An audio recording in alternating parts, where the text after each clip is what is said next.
Hello guys, welcome to my vlog. Punta tayo sa grocery na Filipino store. Ayan, mag-aantay tayo ng sasakyan dito. Ayan, dito tayo mag-aantay ng sasakyan. Ayan, ito yung view sa Kenora. Doon ang bahay na dinitirhan ko. Ayan, punta tayo sa Filipino store. Antayin natin yung Wave. Nag-book ako ng Wave. Eto, diba? Ayan. Ang ganda ng ginagawa nilang park dyan, no? May ginagawa silang park. Ayan. Pinapaganda nila. So, hintayin na lang natin yung Wave dito. May pupuntahan tayong park. Medyo maganda yun. Sakto pagbalik natin. Mag-video-video lang ako. Ay, maganda din naman yung view dito. Ayan, medyo malayo-layo. Diba? May naka-scooter dun.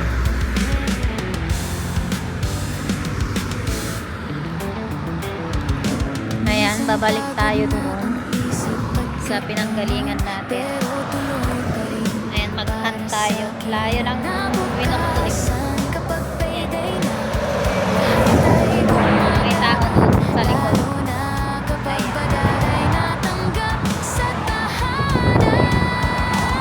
Ito yung Canada. Simple lang. Ano siya?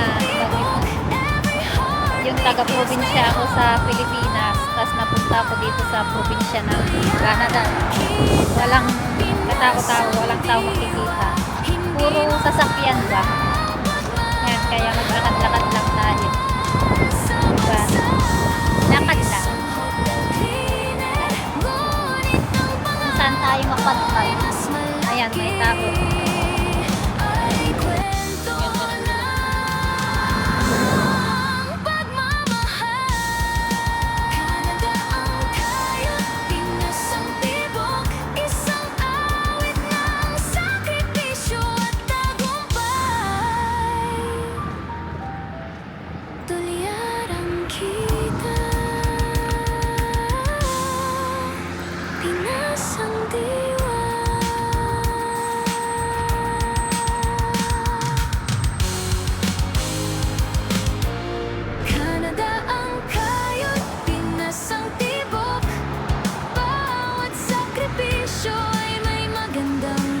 Ikot na lang tayo dito din.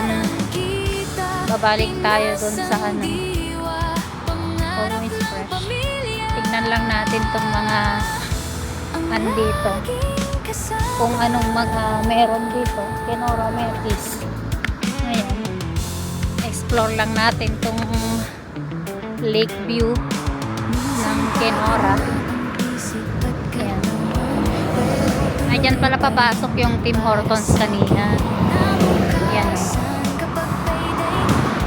Lake view. Dyan ba ako bumabak? Ay, di dyan. Ito lang sa alaw. Diba? Okay din. Wala dito yung mga view. Oo.